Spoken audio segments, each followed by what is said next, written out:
नमस्कार दोस्तों, कैसे हैं आप सभी लोग। उम्मीद है सब कुछ अच्छा होगा, सब कुछ बढ़िया चल रहा होगा। देखो बच्चे, हम लोग हमारी ये जो कॉन्स्टिट्यूशन की क्लास है, इसमें हमारा जो डिस्कशन है, जिसको हम सुप्रीम कोर्ट के ऊपर कंटिन्यू कर रहे हैं, उसी को आज खत्म करने की कोशिश करेंगे।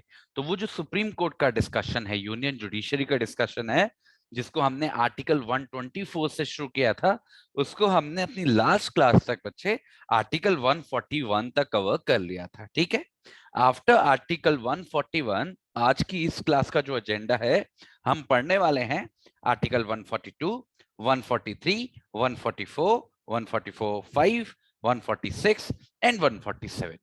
तो ये जो पूरा सफर है हमारा फ्रॉम आर्टिकल 142 टू 147, इसमें कुछ बहुत इंपॉर्टेंट आर्टिकल्स कवर होंगे जिन पे मैं सफिशिएंट टाइम देना चाहता हूं।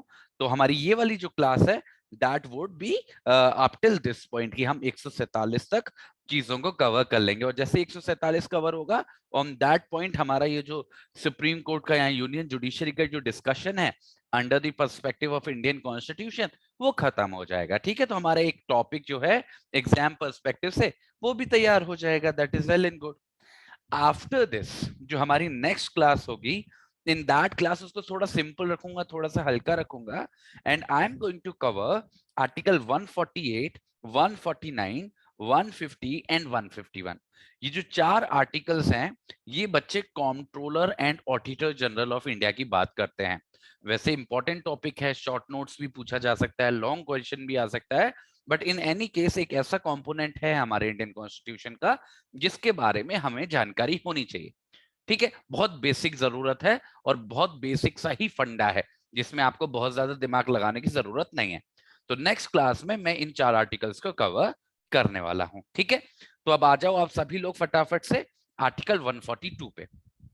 देखो बच्चे, अभी तक जिस भी प्रकार से हमने डिस्कशन को होल्ड किया है, जो भी कुछ हमने डिस्कस किया है अभी तक, आप इतना तो समझ ही गए होंगे कि सुप्रीम कोर्ट को बहुत इंपॉर्टेंट रिस्पॉन्सिबिलिटी दी है हमारे इंडियन कॉन्स्टिट्यूशन ने।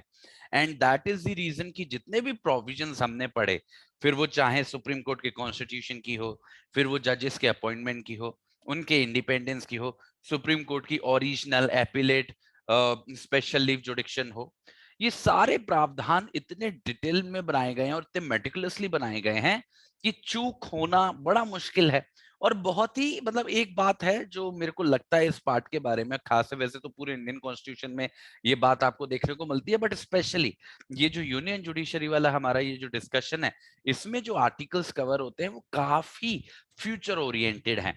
मतलब जगह जगह पर स्कोप छोड़ा गया है पार्लियामेंट के लिए टू मेक द लॉज अगर कभी भी जरूरत लगे। वैसे बाकी के जो हमारे पार्ट्स हैं इंडियन कॉन्स्टिट्यूशन के, वहां पे ऐसा फील होता है कि हमारे कॉन्स्टिट्यूशनल मेकर्स को बहुत ज्यादा भरोसा नहीं हो पा रहा है पार्लियामेंट पे। दैट इज द रीजन कि वो हमेशा they are in the process to create checks and balances, which is a good thing. I am not saying it is a bad thing, but ये एक ऐसा चैप्टर है जहां पे पार्लियामेंट पे भी भरोसा किया गया है, because they know the constitutional makers knew कि जुडिशरी के बिना कोई भी स्टेट चल ही नहीं सकती। It can't survive. That is the concept, no, three pillars वाला। तो वही फंडा है।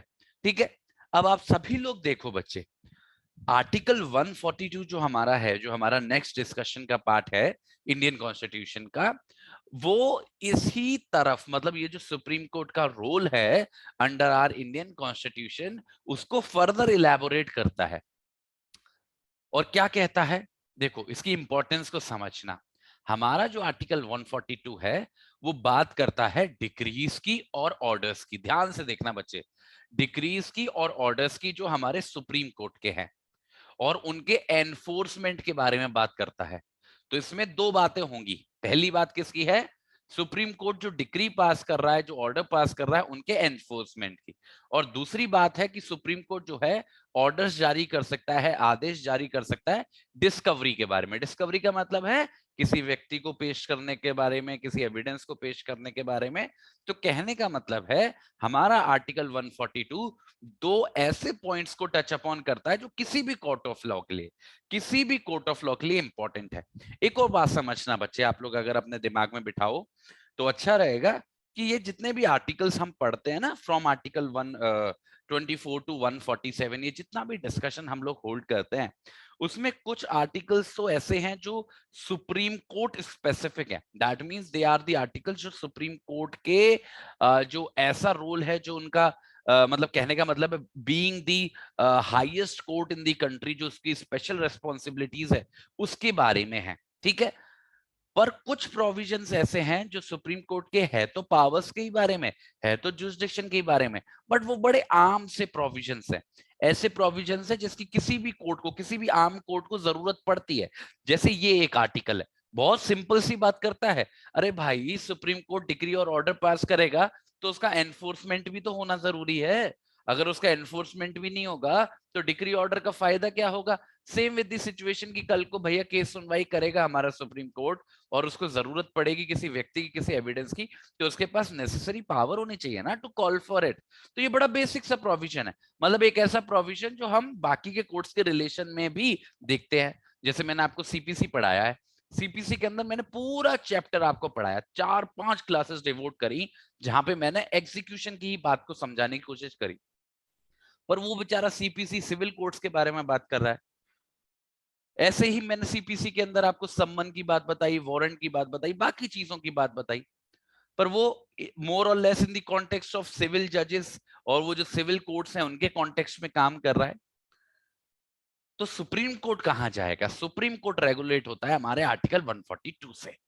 तो देखो, जो हमारा सुप्रीम कोर्ट है, जब वो अपनी जुडिक्शन को एक्सरसाइज करता है, और जुडिक्शन को एक्सरसाइज करना मतलब है कोई भी जुडिक्शन, वेदर इट इज ओरिजिनल जुडिक्शन जो हमने आर्टिकल 131 में पढ़ी थी, चाहे वो एपिलेट जुडिक्शन हो जो हमने आर्टिकल 132, 133, 34 में पढ़ी थी, चाहे वो स्पेशल लीव जुडिक्शन हो जो हमने आर्टिकल 136 में पढ़ी थी, ठीक है।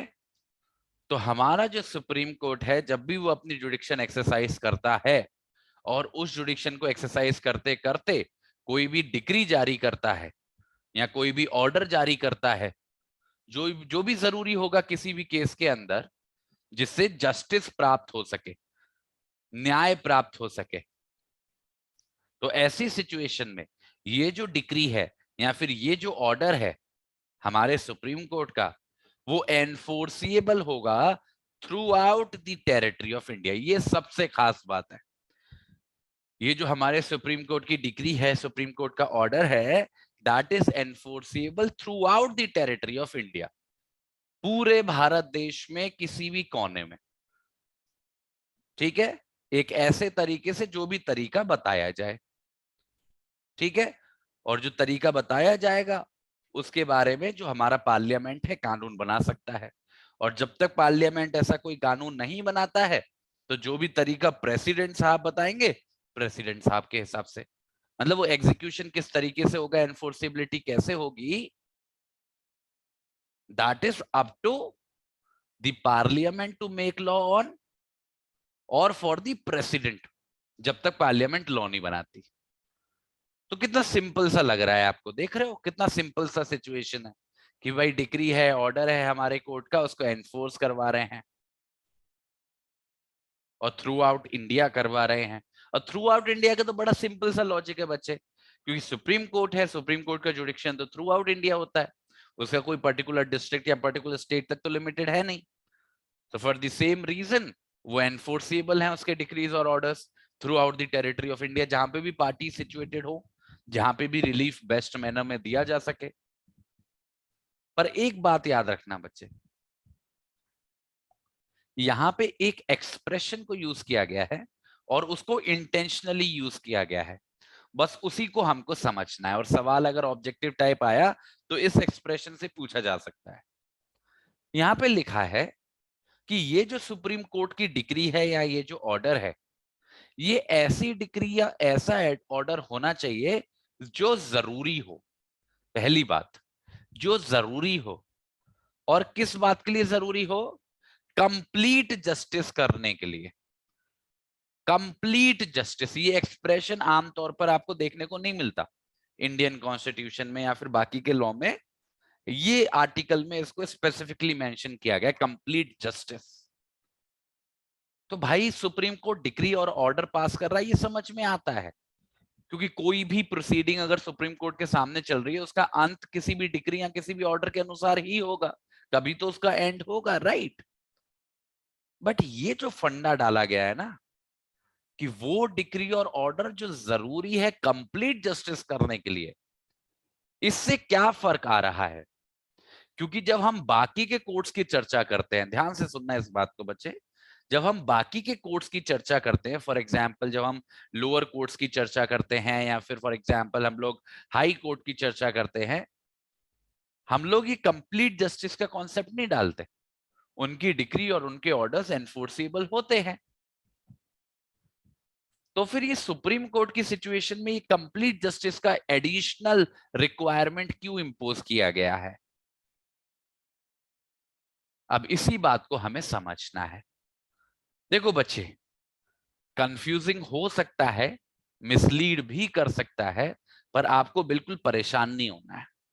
आपको बस ये याद रखना है, बस एक बात है याद रखने वाली, कि सुप्रीम कोर्ट जो है, जो इस डिक्री और ऑर्डर को पास कर रहा है, जिस भी सिचुएशन में, जिस भी बैकग्राउंड में, उसको बस ये याद रखना है कि वो जो भी डिक्री, जो भी ऑर्डर जारी कर रहा है, वो एक ऐसी डिक्री होनी चाहिए, एक ऐसा ऑर्डर होना चाहिए जो केपेबल हो to end that dispute, to end that dispute. वो जो लड़ाई है जिसकी वजह से वो केस या जो भी प्रोसीडिंग है, जो भी कार्रवाई है जो कोर्ट के सामने चली, वो लड़ाई खत्म होनी चाहिए। It must and for all times. वो इस तरीके की डिक्री होनी चाहिए, इस तरीके का ऑर्डर होना चाहिए। कभी भी सुप्रीम कोर्ट की डिक्री या ऑर्डर किसी भी मामले में ऐसा ना हो जो आधा अधूरा हो या किसी पॉइंट को वो छोड़ दे फ्यूचर के लिए। समझना क्यों? देखो बच्चे, अगर ये काम बाकी के कोर्ट्स करें, जैसे लोअर कोर्ट है, वो ऐसा ऑर्डर पास करे जो सारे पॉइंट्स को कवर ना करे, या डिग्री पास करे जो सारे पॉइंट्स को कवर ना करे, या फिर हाई कोर्ट ऐसा करे, तो उसमें ऐसी खास परेशानी नहीं है, क्योंकि पार्टीज के पास मौका है कि वो अपील में जाके उन पॉइंट्स को जिनको छोड़ा गया है उन पे डिस्कशन करवा सकते हैं, उन पे डिसीजन ले सकते हैं।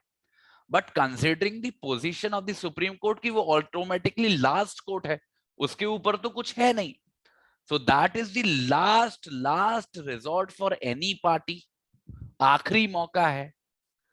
दैट इज द रीजन कि ये जो ऑर्डर है, ये जो डिक्री है, it must be complete in all sense, all sense in the matter, कि वो सारे पॉइंट्स जो उस डिस्प्यूट को सेटल करने के लिए जरूरी हैं, उन पे डिसीजन देना चाहिए सुप्रीम कोर्ट को। अगर कोई एसेंशियल चीज नहीं है, कोई ऐसी पॉइंट है जिसको डिसाइड करना जरूरी नहीं है उस डिस्प्यूट को सेटल करने के लिए, तो जरूरी नहीं है। तो कहने का मतलब है हर केस में जो हर सवाल उठ रहा है उसका डिसाइड करना जरूरी नहीं है, पर हर वो सवाल जो उस डिस्प्यूट को सेटल करे उसको डिसाइड करना जरूरी है। और एक बार ये रिक्वायरमेंट सेटिस्फाई हो जाती है तो वो डिक्री और ऑर्डर हमारे देश के किसी भी कोने में एनफोर्स किया जा सकेगा। ठीक है, ये उसकी खास बात है। Now come two clause 2। Clause 2 कहता है कि जो भी बातें हम पढ़ेंगे या पढ़ रहे हैं उसके बारे में जो भी पार्लियामेंट कानून बनाएगा, पार्लियामेंट बोल रहा हूं ना, ये बात मैंने आपको शुरू में बोली कि ये पूरा डिस्कशन ऐसा है कि पार्लियामेंट पे जहां पे काफी भरोसा किया गया है और उसको सफिशिएंट डिस्क्रिशन दी गई है जरूरत अनुसार कानून बनाने की। तो यहां पे बोला जा रहा है कि जो हमारा सुप्रीम कोर्ट है, जो हमारे पूरे भारत का जो क्षेत्रफल है, उस पूरे भारत के क्षेत्रफल के बारे में हमारे सुप्रीम कोर्ट के पास ये पावर होगी कि वो कोई भी ऐसा ऑर्डर जारी कर सकता है जो ऑर्डर किसी व्यक्ति की अटेंडेंस के बारे में हो, मतलब कोर्ट के सामने पेशी के बारे में हो, या किसी भी दस्तावेज के डिस्कवरी या प्रोडक्शन के बारे में हो, ढूंढे जाने या उसको पेश करे जाने के बारे में हो, या फिर किसी भी व्यक्ति के अगेंस्ट या किसी भी सिचुएशन में इन्वेस्टिगेशन के बारे में हो, किसी व्यक्ति को पनिशमेंट के बारे में हो, कंटेम्प्ट के बारे में।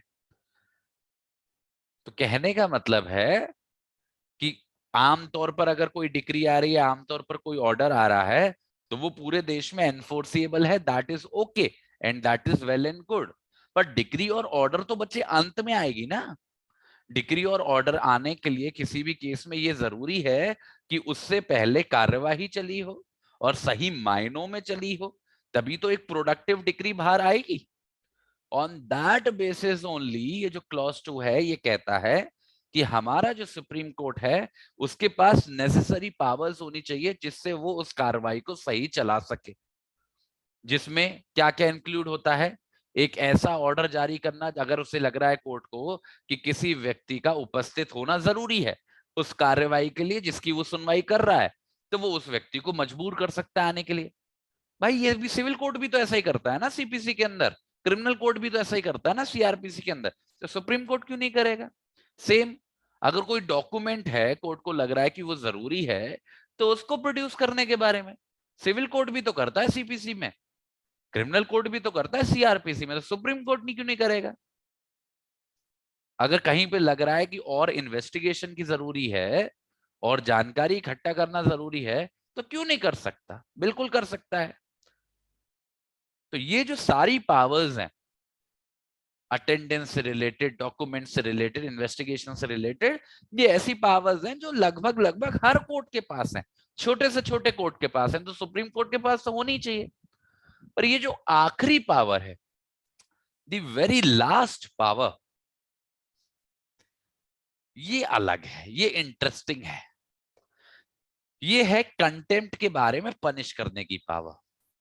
बच्चे लास्ट क्लास में मैंने आपको एक आर्टिकल पढ़ाया था जिसमें मैंने बताया था कि जो हमारा सुप्रीम कोर्ट है, supreme court is a court of record.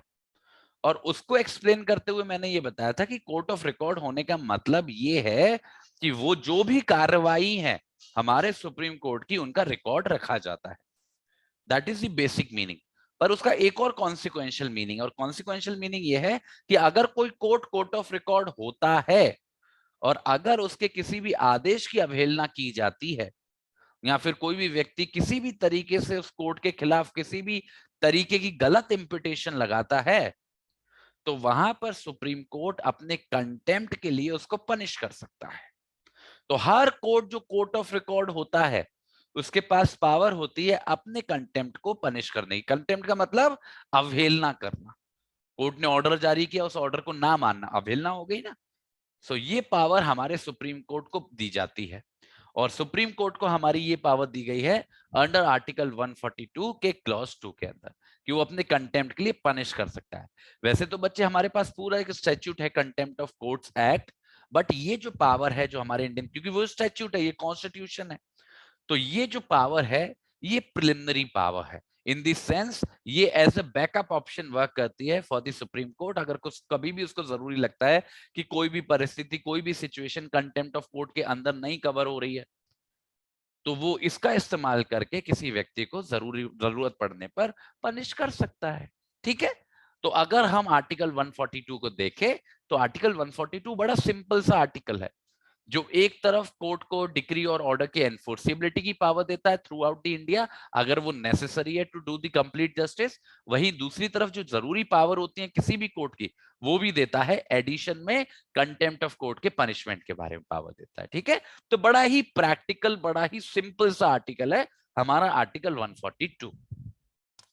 पर बच्चे सिंपल से आर्टिकल के बाद हम आते हैं बहुत ही ज्यादा महत्वपूर्ण और आई वुड नॉट से कॉम्प्लिकेटेड बट बहुत ही ज्यादा ध्यान देने वाला आर्टिकल, और वो है आर्टिकल 143। मुझे सबको पता है, मुझे पता है कि आप सारे लोग जो सुन रहे हो आप सभी को पता है कि आर्टिकल 143 क्या है, and you must be confident कि भाई मुझे आता है कि यहाँ पे तो प्रेसिडेंट साहब एडवाइस मांगते हैं सुप्रीम कोर्ट की, एंड यू आर करेक्ट। आप बिल्कुल भी गलत नहीं हो और आप बिल्कुल सही बात कह रहे हो। पर हमको बस यही कोशिश करनी है और यही टेस्ट करना है कि हमारा जो ज्ञान है क्या वो सही है या नहीं, क्या हम कहीं कोई पॉइंट मिस तो नहीं कर गए। So this is what we are going to do इस आर्टिकल के अंदर। तो आर्टिकल 142 143 जो है वो हमारे प्रेसिडेंट की बात करता है। ठीक है, प्रेसिडेंट साहब की बात करता है, प्रेसिडेंट साहब की पावर की बात करता है। और किस बारे में है ये प्रेसिडेंट साहब की पावर? ये पावर है उनकी कंसल्ट करने की। किसको कंसल्ट करने की? सुप्रीम कोर्ट को कंसल्ट करने की। ठीक है, तो इसमें बच्चे प्रेसिडेंट आपको पता है कौन है, सुप्रीम कोर्ट आपको पता है कौन है। अब ये जो कंसल्ट शब्द है इसको समझना है कि कंसल्ट शब्द का मतलब क्या होता है। देखो, जिस सेंस में कंसल्ट शब्द यहां पे यूज किया गया है ना आर्टिकल 143 के अंदर, यहां पे इसको आप ऐसे समझ सकते हो, टू सीक एडवाइस, सलाह मांगना, टू सीक एडवाइस। ठीक है, तो ऐसे आप लिख सकते हो अपने नोट्स के अंदर कि यहाँ पे वैसे तो कंसल्ट के बड़े अलग अलग मतलब होते हैं, पर यहाँ पे कंसल्ट का मतलब है टू सीक एडवाइस। तो देखो क्या हो रहा है, ध्यान से देखना बच्चे, रिक्वायरमेंट्स को ध्यान से देखना। अगर किसी भी समय पर हमारे जो प्रेसिडेंट साहब हैं उनके सामने कोई भी सवाल उठ खड़ा हुआ है, जो सवाल किसी कानून से जुड़ा हो सकता है या किसी तथ्य से जुड़ा हो सकता है, ठीक है, तो हमारे प्रेसिडेंट साहब हैं, प्रेसिडेंट साहब के सामने कोई सवाल उठ खड़ा हुआ है, या फिर अभी उठ खड़ा तो नहीं हुआ है कोई सवाल, पर आगे हो सकता है, परिस्थितियां ऐसी बन रही हैं कि आगे चल के हो सकता है कि प्रेसिडेंट साहब को किसी ऐसे सवाल का सामना करना पड़े। पर इतना ही नहीं, ये जो सवाल है, चाहे वो कानूनी सवाल हो चाहे वो तथ्यों से जुड़ा हुआ सवाल हो, ये सवाल इस नेचर का है, इस प्रकार का है कि उसमें उसका जो इम्पैक्ट है वो आम जनता के ऊपर पड़ेगा, समाज के ऊपर पड़ेगा। कहने का मतलब है वो सवाल एक पब्लिक इंपॉर्टेंस का सवाल है, मतलब किसी स्पेसिफिक पार्टी या किसी स्पेसिफिक सिचुएशन से जुड़ा हुआ नहीं है। It is something which is going to have consequence for a number of people. तो पब्लिक इंपॉर्टेंस का सवाल है, ठीक है। तो एक सवाल है जो उठ खड़ा हुआ है या उठ खड़ा हो सकता है, चाहे वो कानूनी हो चाहे तथ्य से जुड़ा हो, जिसकी पब्लिक इंपॉर्टेंस हो। और इतना ही काफी नहीं है, इसके साथ साथ हमारे प्रेसिडेंट साहब को ऐसा लगना चाहिए कि ऐसी सिचुएशन है कि ठीक रहेगा अगर इस सवाल पर, इस कानूनी या तथ्यों से जुड़े सवाल पर सुप्रीम कोर्ट की राय ले ली जाए, तो सुप्रीम कोर्ट का ओपिनियन ले लिया जाए तो अगर हमारे जो प्रेसिडेंट साहब हैं उनको ऐसा लग रहा है, तो वो उस सवाल को उठा के सुप्रीम कोर्ट के सामने भेज सकते हैं। और एक बार जब प्रेसिडेंट साहब ने उस सवाल को सुप्रीम कोर्ट के सामने भेज दिया, तो सुप्रीम कोर्ट अपनी मन मर्जी से उस सवाल के बारे में जो भी जरूरी सुनवाई है, उस सुनवाई करने के बाद प्रेसिडेंट साहब को रिपोर्ट करेंगे कि उनकी क्या ओपिनियन है, उनकी क्या राय है, उनकी क्या राय है। तो बच्चे, हमारा जो जो आर्टिकल 143 है ना, जो एडवाइस की बात कर रहा है, इसको ऐसे समझना पड़ेगा। पहले तो इसको हमें दो भाग में डिवाइड करना पड़ेगा। इसमें दो भाग क्या हैं? जो हमारा क्लॉज 1 है, जिसको हम अभी पढ़े हैं, वो पहला भाग है, और क्लॉज 2 जो इसके बाद पढ़ेंगे वो दूसरा भाग है। जहां तक पहले भाग की बात है, इसमें रिक्वायरमेंट्स हैं कुछ, और वो रिक्वायरमेंट्स ये हैं कि कोई क्वेश्चन ऑफ, ध्यान से देखना, कोई क्वेश्चन ऑफ लॉ या फिर फैक्ट अराइज हो चुका है या होगा, अराइज हो चुका है या होगा, ठीक है। और ये जो क्वेश्चन ऑफ लॉ है, फैक्ट है, ये पब्लिक इंपॉर्टेंस का है, पब्लिक इंपॉर्टेंस का है, मतलब महत्वपूर्ण सवाल है।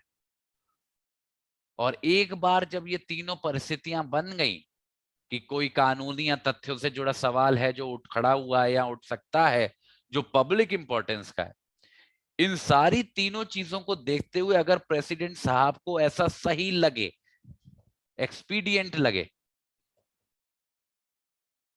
कि कोर्ट की राय ले लेनी चाहिए, तो कोर्ट राय के लिए उसको भेज देगा सुप्रीम कोर्ट के ओपिनियन के लिए। उसको प्रेसिडेंट साहब जो है सुप्रीम कोर्ट के ओपिनियन के लिए उस सवाल को कोर्ट के पास भेज देंगे।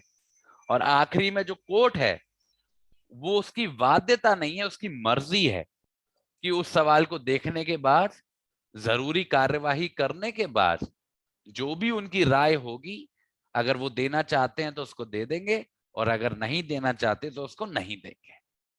ठीक है, तो दीज आर दी रिक्वायरमेंट्स जो हमारे क्लॉज 1 की है, और हमारे लिए क्लॉज 1 ही वैसे ज्यादा महत्वपूर्ण है। तो इसको बारी बारी से समझ लेते हैं। जहां तक इस ये जो पहली रिक्वायरमेंट है, बड़ी सिंपल सी रिक्वायरमेंट है। इसका मतलब है वो जो सवाल है जिसके बारे में एडवाइस मांगी जा रही है, जरूरी नहीं है कि वो कानूनी सवाल हो, क्योंकि ऐसा लगता है देख के कि भाई सुप्रीम कोर्ट की एडवाइस ले रहे हो तो कानूनी सवाल होगा, क्योंकि लॉ से ही लेना देना है कोर्ट का, तो ऐसा लगता है देख के। बट ऐसा जरूरी नहीं है। It is not necessary that the question has to be a question of law. कोई सवाल तथ्यों से जुड़ा हुआ है, वो भी सुप्रीम कोर्ट के सामने उसकी राय के लिए भेजा जा सकता है, कोई प्रॉब्लम नहीं है, कोई परेशानी नहीं है। तो जितना सक्षम सुप्रीम कोर्ट कानूनी सवालों को सॉल्व करने में है, उतना ही सक्षम सुप्रीम कोर्ट फैक्चुअल सवालों को भी आंसर करने में। ये अटपटा लगता है, ये अटपटा इसलिए लगता है क्योंकि जितने भी बाकी के जुडिक्शंस हैं हमारे सुप्रीम कोर्ट के, वो ओरिजिनल जुडिक्शन को छोड़ दो, आर्टिकल 131 का, चाहे आप आर्टिकल 132 को ले लो, 33 को ले लो, 34 को ले लो, या आर्टिकल 136 को भी क्यों ना ले लो, या फिर आर्टिकल 32 का रिट पिटीशन ही क्यों ना ले लो। ज्यादातर जगह जो सुप्रीम कोर्ट एंटरटेन कर रहा है सिचुएशन, सॉरी बच्चे, जो ज्यादातर जगह जो सुप्रीम कोर्ट एंटरटेन कर रहा है सिचुएशन, वो क्वेश्चंस ऑफ लॉ की है। ज्यादातर परिस्थितियों में सुप्रीम कोर्ट के सामने जो सिचुएशन बनती है वो क्वेश्चन ऑफ लॉ की ही बनती है। पर यहां पर एडवाइजरी जुडिक्शन के अंदर हमारे सुप्रीम कोर्ट को ये पावर दी गई है, रादर ये रिस्पॉन्सिबिलिटी दी गई है कि वो तथ्यों से जुड़े हुए सवालों का भी, या तथ्यों से जुड़े हुए सवालों के बारे में भी अपनी राय को जाहिर कर सकते हैं। So this is the first point that you need to understand. अब ये दूसरा जो रिक्वायरमेंट है ये और खतरनाक है। देखो, ऐसा कोई सवाल है, अगर वो उठ चुका है, अराइज हो चुका है, तो अराइज होने का मतलब क्या है? देखो, प्रेसिडेंट कर रहा है ये सारे काम, प्रेसिडेंट भेज रहा है उस सवाल को for the advice of the और for the opinion of the supreme court. तो सबसे पहले हमारे दिमाग में आता है कि वो जो प्रेसिडेंट साहब है, वो जो जिस सवाल को भेज रहे हैं सुप्रीम कोर्ट के सामने, क्या वो ऐसा सवाल है, या फिर क्या वो ऐसा सवाल होना चाहिए जो उनके ऑफिशियल ड्यूटीज के दौरान उनके सामने आए? मतलब इज इट नेसेसरी कि वो जो क्वेश्चन है, चाहे वो लॉ का हो चाहे फैक्ट का हो, वो जो हमारे प्रेसिडेंट का काम है, उसके जो ऑफिशियल फंक्शंस है, उनसे रिलेटेड होना चाहिए? या फिर हमारा प्रेसिडेंट कोई भी सवाल, भले ही उसके काम से जुड़ा हुआ हो चाहे ना जुड़ा हुआ हो, अगर वो कानून का सवाल है, अगर वो फैक्चुअल सवाल है, उसको सुप्रीम कोर्ट के सामने भेज सकता है क्या? तो ये सबसे पहला सवाल ये है कि उन क्वेश्चंस का नेचर क्या होगा। चलो मान लिया लॉ का है, फैक्ट का है, पर वो किस चीज से रिलेटेड होंगे? क्योंकि क्वेश्चन ऑफ लॉ तो हजार तरीके के हो सकते हैं ना, क्वेश्चन ऑफ फैक्ट तो हजार तरीके के हो सकते हैं। So is it necessary that the question must be related to the president somehow? Is it so? तो इसका आंसर है बच्चे, ऐसा बिल्कुल भी जरूरत नहीं है। It is not at all necessary. ऐसा क्यों है? क्योंकि मैंने आपको एक आर्टिकल 74 पढ़ाया, वहां पर मैंने आपको क्लियरली बताया कि जो प्रेसिडेंट है, it acts on the aid and advice of the council of ministers, जो हमारे सेंट्रल गवर्नमेंट के हैं। तो इन दैट सिचुएशन, कोई भी सवाल जो हमारा प्रेसिडेंट एडवाइस के लिए भेजता है हमारे सुप्रीम कोर्ट के सामने, वो उसको अपने पर्सनल बेसिस पे भी भेज सकता है, but at the same time वो ऐसे भी सवाल हो सकते हैं जो इनडायरेक्टली सरकार सुप्रीम कोर्ट के सामने भेज रही है थ्रू द प्रेसिडेंट। और जब जैसे ही मैं बोल देता हूं कि सरकार भेज रही है, तो सरकार का जो जुरिस्डिक्शन है that is too broad. Executive के फंक्शन तो बच्चे कितने ब्रॉड है, तो उसकी तो कोई लिमिट्स नहीं है। तो ऑल इन ऑल कहने का मतलब है, ये जो क्वेश्चन ऑफ लॉ और जो फैक्ट है जो उठ रहा है प्रेसिडेंट के सामने, मतलब इसको भेजा जा रहा है, वो कोई भी क्वेश्चन ऑफ लॉ, कोई भी क्वेश्चन ऑफ फैक्ट हो सकता है। देयर इज नो लिमिटेशन और रेस्ट्रिक्शन टू इट। बस जो भी वो क्वेश्चन ऑफ लॉ है, जो भी वो क्वेश्चन ऑफ फैक्ट है, वो पब्लिक इंपॉर्टेंस का होना चाहिए, चाहे वो किसी भी फील्ड का। ठीक है, पर ये बात जो मैंने आपको बताई, ये ऐसे क्वेश्चन ऑफ लॉ और ऐसे क्वेश्चन ऑफ फैक्ट के बारे में है जो उठ चुके हैं। पर मानो परिस्थिति ऐसी है कि जिस क्वेश्चन ऑफ लॉ या किस क्वेश्चन ऑफ फैक्ट को भेजा जा रहा है वो उठा ही नहीं है, अभी अराइज ही नहीं हुआ है, पर किसी भी वजह से प्रेसिडेंट को लग रहा है कि कल को अराइज होगा। मानो जो गवर्नमेंट है कोई कानून बनाने की सोच रही है एंड इट इज अनश्योर कि वो जो कानून बनेगा वो कॉन्स्टिट्यूशनल होगा या नहीं, वो डाउट में है। तो अभी वो क्वेश्चन अराइज नहीं हुआ है, क्वेश्चन अराइज तब होगा जब वो बिल पेश हो जाएगा पार्लियामेंट में या जब वो कानून बन जाएगा।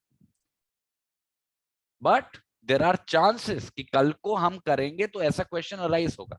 तो ऐसी सिचुएशन भी जहां पे वो क्वेश्चन अराइज हुए नहीं है बट अगर हो सकते हैं इन फ्यूचर, दैट में ऑल्सो बी ए ग्राउंड कि उसको सुप्रीम कोर्ट के सामने भेज दो। पर हो सकते हैं इन फ्यूचर, तो ये तो बच्चे एक सपोजिशन है ना, ये तो एक सपोजिशन है कि हो सकते हैं। ये जो सपोजिशन है हो सकने वाली, उसके थोड़े से कुछ रिलेवेंट और वैलिड ग्राउंड्स होने चाहिए। मतलब प्रेसिडेंट कोई भी ऐसा सवाल नहीं पूछ सकता सुप्रीम कोर्ट से कि उसे लगता है कभी तो आ ही जाएगा, आज नहीं तो 50 साल बाद शायद कभी इंपॉर्टेंट हो जाए। नहीं, भले ही वो सवाल उठा नहीं है बट उसके पीछे, उस सवाल के पीछे there has to be some credible and pressing reasons कि आप उनको क्यों पूछ रहे हो। There has to be some logic into it. ठीक है, तो जब हम बोलते हैं कि अराइज हुए नहीं है, हो सकते हैं, तो हो सकते के पीछे there has to be a reason कि क्यों लग रहा है प्रेसिडेंट को कि हो सकते हैं। ठीक है, और पब्लिक इंपॉर्टेंस तो आपको पता है, कोई भी ऐसा सवाल जिसका जो कॉन्सिक्वेंस है it is not going to be limited to a particular party और टू अ पर्टिकुलर कंपनी और टू अ पर्टिकुलर पर्सन, जिसका जो इम्पैक्ट है it is going to be affecting a lot of people. अब public का मतलब ये नहीं होता कि देश का हर एक आदमी पे प्रभाव पड़ेगा, जितनी जनता है जितनी पॉपुलेशन, नहीं। अगर अ नंबर ऑफ पीपल, अब अ नंबर ऑफ पीपल की कोई डेफिनेशन नहीं, वो कितने भी हो सकते हैं, 10 भी हो सकते हैं, 20 भी हो सकते हैं, 50 लाख भी हो सकते हैं, but there has to be a public element into it, जहां पर आम जनता पर प्रभाव पड़ सकता है। ठीक है, तो इसका होना जरूरी है। पर बच्चे सबसे खास बात क्या है इस एडवाइजरी जुडिक्शन की पावर की, कि भले ही स्थिति ऐसी बन जाए कि ये तीनों रिक्वायरमेंट सेटिस्फाई हो रही हैं कि क्वेश्चन ऑफ लॉ और फैक्ट राइज हो रहा है या होगा, और क्वेश्चन ऑफ लॉ और वो फैक्ट जो है वो पब्लिक इंपॉर्टेंस का भी है, फिर भी कोई भी व्यक्ति प्रेसिडेंट को मजबूर नहीं कर सकता कि भाई देखो क्वेश्चन ऑफ लॉ राइज हो रहा है, आप क्यों क्यों नहीं ले रहे एडवाइजरी ओपिनियन। नहीं, एडवाइजरी ओपिनियन लेना है या नहीं लेना है, that is to the choice of the president. जब प्रेसिडेंट को जरूरी लगेगा, जब उसको एक्सपीडियंट लगेगा, तब वो एडवाइजरी ओपिनियन लेगा। और जब भी मैं प्रेसिडेंट शब्द इस्तेमाल किया करूं ना, बाय इंप्लीकेशन आप समझ जाया करो द काउंसिल ऑफ मिनिस्टर्स, जिसकी एड और एडवाइस पे प्रेसिडेंट काम कर रहा है। तो कहने का मतलब है कोई भी व्यक्ति काउंसिल ऑफ मिनिस्टर को फोर्स नहीं कर सकता। कभी भी अपोजिशन पार्टी ये नहीं कह सकती कि भाई सुप्रीम कोर्ट की एडवाइस क्यों नहीं ले रहे, तो नहीं, it is for them to decide. भले ही कोई सवाल उठ रहा हो, भले ही कितना भी महत्वपूर्ण क्यों ना हो, बट अगर वो नहीं भेजना चाहते उसको सुप्रीम कोर्ट के सामने, no one can force them. It is only them who are going to decide कि सुप्रीम कोर्ट की एडवाइस के लिए भेजना सही रहेगा या नहीं। ठीक है, तो ये कहानी है कहां तक की, जब प्रेसिडेंट अपनी पावर को एक्सरसाइज कर रहा है और किसी सवाल को सुप्रीम कोर्ट के पास भेज रहा है। पर जब वो सवाल सुप्रीम कोर्ट के पास आ जाता है तो सुप्रीम कोर्ट बच्चे बाउंड नहीं है कि उस सवाल का जवाब दे। It is not necessary for them to answer such a question, ऐसी कोई बाउंडेशन नहीं है। ठीक है, क्योंकि एग्जीक्यूटिव और जुडिशरी फंक्शंस अलग है ना। अगर आपको सवाल उठ रहा है तो आप झेलो, हुआ वी टू ना, हेल्प यू आउट। हमारी मन होगी तो आपको हेल्प करेंगे, नहीं होगी तो नहीं करेंगे, you can't force us, right. That is the reason कि सुप्रीम कोर्ट को डिस्क्रिशन दिया है। पर बच्चे ये डिस्क्रिशन है, नो डाउट ये चॉइस है, पर चॉइस का मतलब ये नहीं है कि ये मर्जी मुताबिक चलेगा। ये डिस्क्रिशन भी जो एक्सरसाइज करनी है आपको, लेजिबली करनी है। आर्बिट्री तरीके से नहीं करनी है, मनमाने तरीके से नहीं करनी है। तो कहने का मतलब है अगर आप कभी एडवाइस देने से मना कर रहे हो on such a question of law और फैक्ट तो आप कर सकते हो, बट मना करने के पीछे आपके पास कोजेंट रीजंस होने चाहिए। जैसे एक जो बहुत पॉपुलर रीजन है जब सुप्रीम कोर्ट मना करता है एडवाइस देने से या सोचता है कि मैं मना कर दूं, वो बोलता है कि ये जो क्वेश्चन जो हमसे पूछा जा रहा है वो पॉलिटिकल क्वेश्चन है और हमको इसका आंसर नहीं देना चाहिए। तो कुछ क्वेश्चंस ऐसे होते हैं जो लीगल उतने नहीं होते जितने वो पॉलिटिकल होते हैं। जैसे कोई भी ऐसा सवाल उठ खड़ा हो जाए समाज के सामने जिसमें समाज डिवाइडेड हो, आधे लोग कह रहे हो ये, आधे लोग कह रहे हैं वो, तो ऐसी जब भी स्थिति हो जाती है तो हर कोई बंदा डरता है ना अपना ओपिनियन देने से। सरकार वाले खुद डरते हैं कि कहीं वो लोग जो जो हमारे ओपिनियन से एग्री नहीं कर रहे वो हमको कल वोट नहीं देंगे।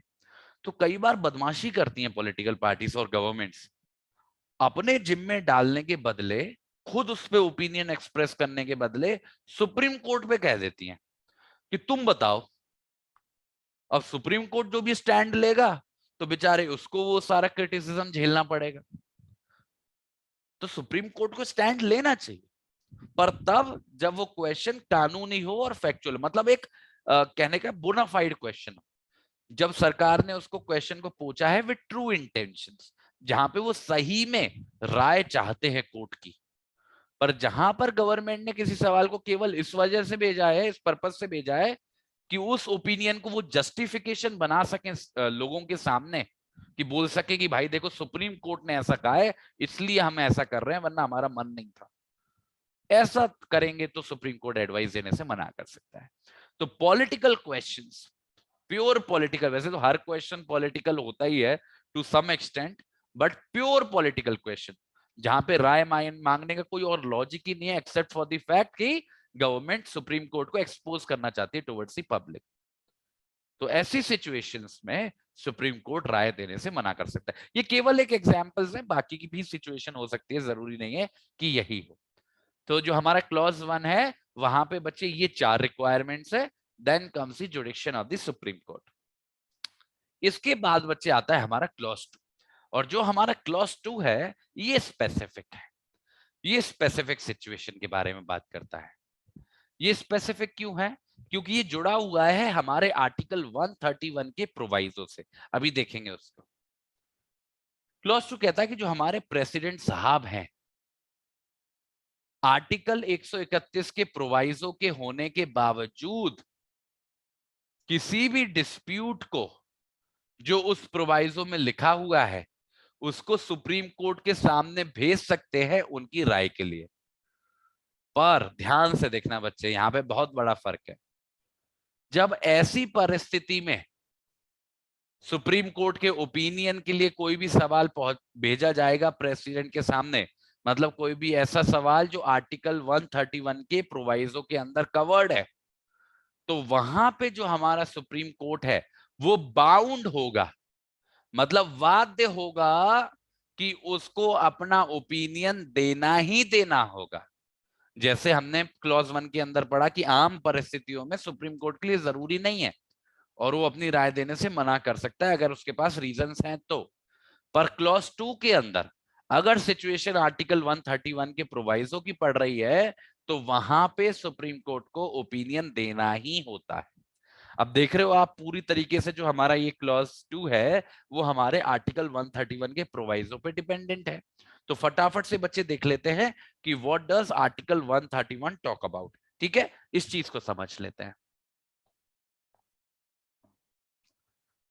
अब हमारा ये जो आर्टिकल है, देखो 131 खोलो। आर्टिकल 131 बात करता है बच्चे original जुडिक्शन of the supreme court की, जहां पे मैंने आपको बताया था कि जब भी लड़ाई झगड़ा हो जाए केंद्रीय सरकार में और राज्य सरकारों में या एक से ज्यादा राज्य सरकारों में, तो जब भी ऐसी सिचुएशन बने तो डायरेक्टली जो क्वेश्चन है वो सुप्रीम कोर्ट के सामने आता है, वो जो केस है उसको सुप्रीम कोर्ट ही सुलटाता है। पर इसके अंदर एक प्रोवाइजो दिया गया है। प्रोवाइजो बोलता है provided that the said jurisdiction shall not extend to a dispute arising out of any treaty, agreement, covenant, engagement, sanad or other similar instrument which having been entered into or executed before the commencement of the constitution and which continue in its commencement। मतलब ये जो चीजें हैं जैसे treaty हो गई, कोई भी कोवेनेंट हो गया, कोई भी एग्रीमेंट हो गया, जो हमारे भारतीय संविधान के कमेंसमेंट से प्रीडेट कर रहे हैं, तो उनके बारे में हमारे सुप्रीम कोर्ट का ओरिजिनल जुडिक्शन नहीं बनता है। तो अगर राज्यों के बीच में जो लड़ाई है वो किसी ऐसी ट्रीटी के बारे में है जो कॉन्स्टिट्यूशन के आने से पहले की है, तो वहां पे सुप्रीम कोर्ट पिक्चर में नहीं आया है, उसको एक्सप्लिसिटली एक्सक्लूड किया गया है।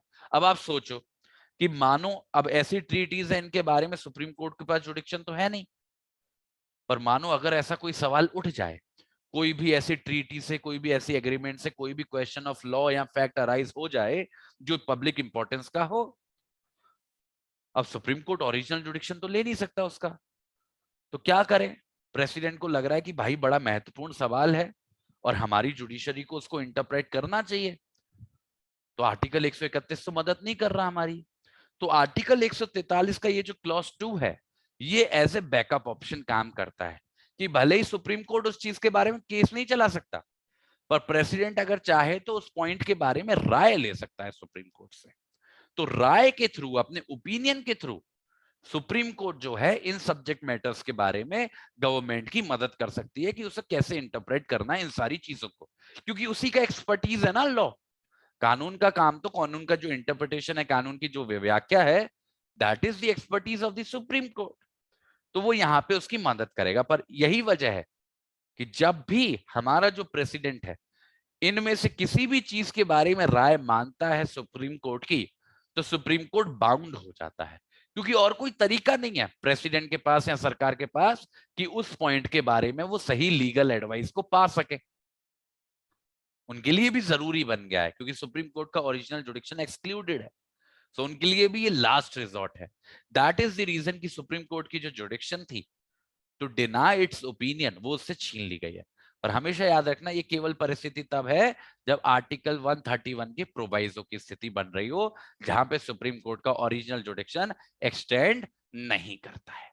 तो बच्चे जब भी आर्टिकल 143 लिखे, मैंने कई बार देखा है बच्चे बस इतना ही जानते हैं जो क्लॉज 1 में लिखा है और इतना ही लिखते हैं, ना ही वो इसे जानते हैं क्लॉज 2 को, ना ही इसे वो लिखते हैं।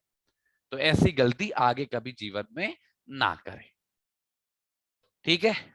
अब ये आर्टिकल 143 जो मैंने आपको इतना कॉम्प्रिहेंसिव आर्टिकल पढ़ाया, इसके बाद एक छोटा सा आर्टिकल है और ये आर्टिकल है, एक सेकेंड,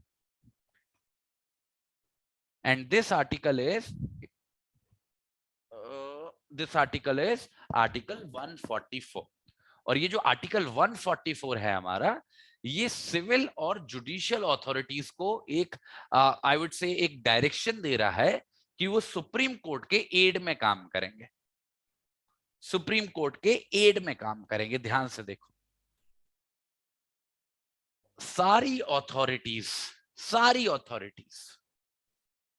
जो हमारे भारत देश के क्षेत्रफल में काम कर रही हैं, फिर वो चाहे जुडिशियल नेचर की हो, फिर वो चाहे सिविल नेचर की हो, उन सबकी जिम्मेदारी है कि वो हमेशा सुप्रीम कोर्ट को एड करेंगी, इस तरीके से अपना काम करेंगी कि वो सुप्रीम कोर्ट को प्रत्यक्ष रूप से मदद करें, उसके सिंक में रहें। ये जरूरी है क्योंकि सुप्रीम कोर्ट की जो पोजीशन है as the head of the judiciary, it becomes necessary कि जो सारी सबऑर्डिनेटेड अथॉरिटीज हों जो उसके पर्व्यू के अंदर आती हों, वो सारी की सारी उसके कंट्रोल में रहें, और कंट्रोल से ज्यादा कि वो अपनी तरफ से ही इस तरीके से अपने काम को करें कि वो सुप्रीम कोर्ट के साथ उनका जो जरूरी सिंक है वो बना रहे। तो कहने को बड़ा छोटा सा आर्टिकल है, बट ये बड़ा महत्वपूर्ण है। हमारा जो पूरा जुडिशियल सिस्टम का स्ट्रक्चर है ना, from the very lower court up till the supreme court, वो जो पूरा थ्रेड है उसको मेंटेन करता है हमारा ये आर्टिकल 144। तो बहुत ही ज्यादा कॉन्सिक्वेंशियल है, ठीक है? तो ये हमारा हो गया आर्टिकल 144। अब ये जो आर्टिकल 145 है, ये बच्चे थोड़ा सा लेंदी आर्टिकल है और इसमें काफी चीजें हैं जिनको हमें कवर करना है, बट हाँ सब कुछ शॉर्ट शॉर्ट में लिखते चलना, ठीक है। तो जैसे जैसे मैं आपको बताऊंगा आर्टिकल 145 और उसके पॉइंट्स बताऊंगा, उसको साथ साथ शॉर्ट में लिखते रखना, क्योंकि ये लेंदी या पूरे को पूरे लेको कहाँ कहाँ घूमोगे आप, एग्जाम में लिख नहीं पाओगे पूरा आर्टिकल। तो बस जो इंपॉर्टेंट पॉइंट्स हैं उनको नोट कर लो। पहले बात तो ये समझो कि आर्टिकल जो 145 है इसका एजेंडा है, ये बात करता है रूल्स की, नियमों की। और किसके नियम? कोर्ट के नियम। कोर्ट के नियम की बात करते हैं। अब देखो हम सीपीसी पढ़ रहे हैं, सीपीसी में हम पढ़ने लगे ना ऑर्डर और रूल्स, तो वो सारे रूल्स क्या है सीपीसी के अंदर? वो भी तो कार्यवाही के ही बारे में है, कोर्ट के ही बारे में है। तो ऐसा ही कुछ सुप्रीम कोर्ट के रिलेशन में भी बनाया गया है आर्टिकल 145 के अंदर। और देखो क्या बोला जा रहा है कि हमारा ये जो सुप्रीम कोर्ट है वो समय समय पर अगर चाहे तो, बाध्यता नहीं है, जरूरी नहीं है, समय समय पर अगर चाहे तो हमारे प्रेसिडेंट साहब के अप्रूवल के साथ रूल बना सकता है। और वो रूल किसके बारे में होंगे? रूल होंगे प्रैक्टिस और प्रोसीजर के बारे में, कोर्ट की जो प्रक्रिया है उसके बारे में। तो सबसे पहली बात क्या है, ये जो पावर दी गई है रूल बनाने की, जो हमारी रूल मेकिंग पावर है, वो दी किसको गई है? सुप्रीम कोर्ट को। और सुप्रीम कोर्ट को ये पावर एक्सरसाइज कैसे करनी है? With the approval of the president, with the approval of the president, कि प्रेसिडेंट अप्रूवल देंगे तभी इस पावर को एक्सरसाइज कर पाएंगे हमारे जो सुप्रीम कोर्ट है, ठीक है। तो रूल पे मेकिंग पावर तो सुप्रीम कोर्ट की है, इस पावर को प्रेसिडेंट एक्सरसाइज नहीं कर सकते, एक्सरसाइज सुप्रीम कोर्ट ही करेगा, बट उसको एक्सरसाइज करने के लिए प्रेसिडेंट के अप्रूवल की जरूरत होगी। अब फटाफट से देख लो बच्चे, ये किस किस के बारे में रूल हो सकते हैं?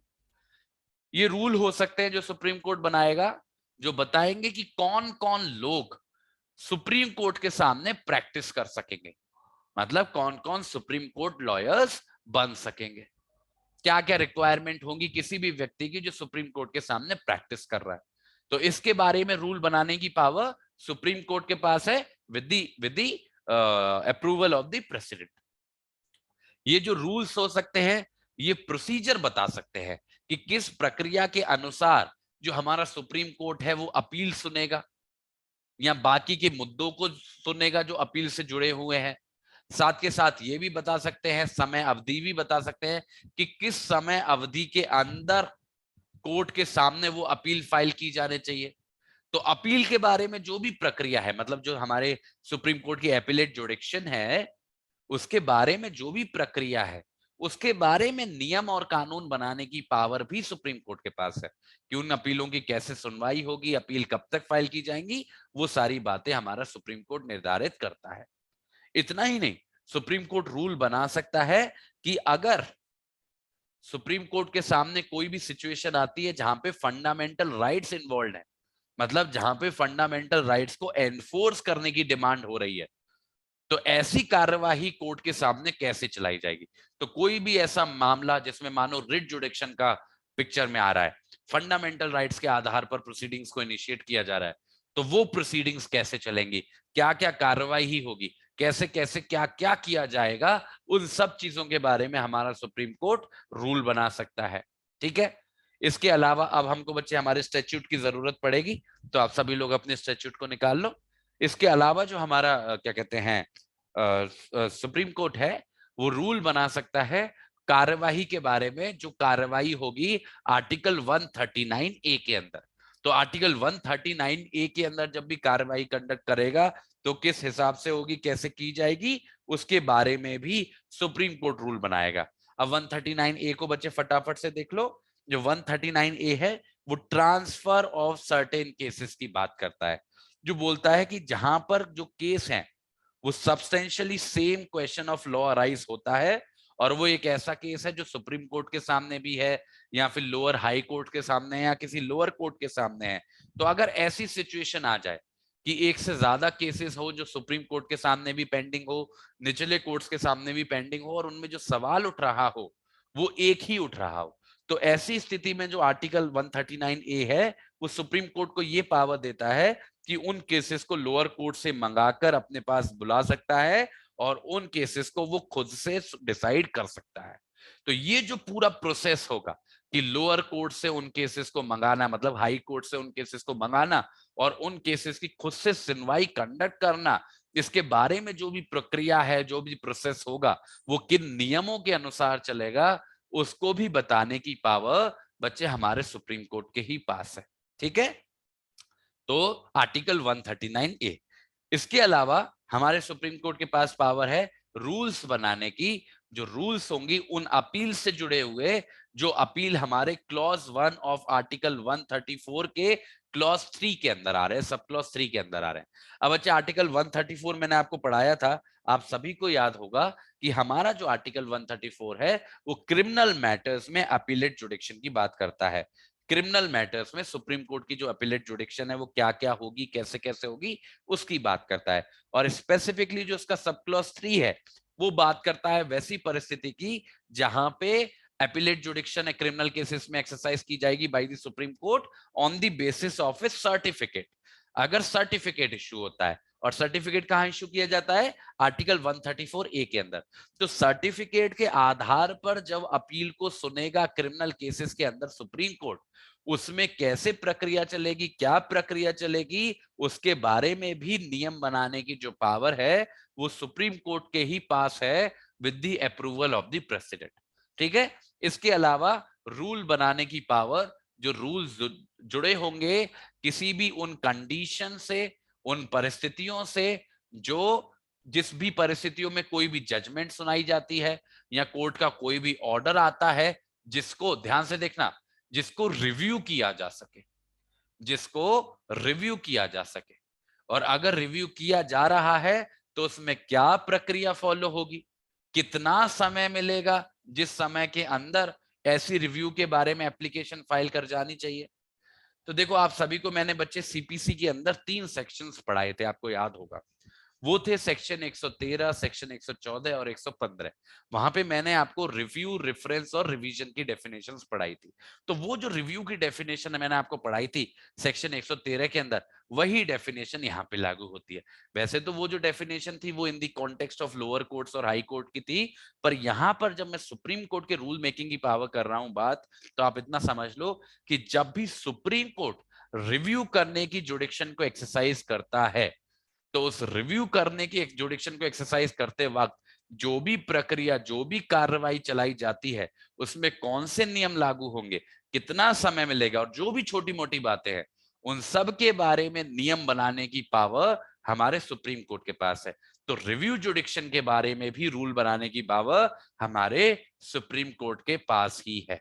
ठीक है, इसके अलावा सुप्रीम कोर्ट के पास पावर है रूल बनाने की। जो रूल होंगे, वो जो रूल होंगे किसी भी कॉस्ट के बारे में या किसी भी फीस के बारे में, जो कॉस्ट या फीस किसी भी कार्यवाही से जुड़ी होंगी या किसी भी कार्यवाही के साथ साथ चल रही होंगी, कि किस व्यक्ति पे किस तरीके से वो फीस या कॉस्ट को इम्पोज करना है।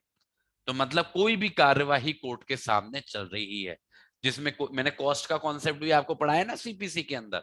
तो जो भी कॉस्ट अगर किसी पे इम्पोज करी जानी है या फिर किसी भी तरीके की कोई भी फी ली जानी है, वो किस पे चार्ज होगी, किस पे कैसे इम्पोजिशन बनाई जाएगी, क्या क्या प्रक्रिया रहेगी इन सब चीजों को निर्धारित करने की, तो उन सब चीजों के भी बारे में जो नियम है, मतलब कॉस्ट और फीस के बारे में जो नियम है, वो हमारा सुप्रीम कोर्ट ही बनाता है।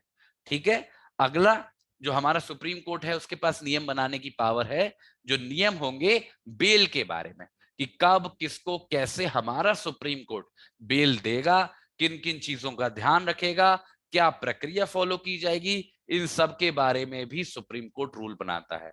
इतना ही नहीं, सुप्रीम कोर्ट के पास रूल बनाने की पावर है स्टे ऑफ प्रोसीडिंग्स के बारे में।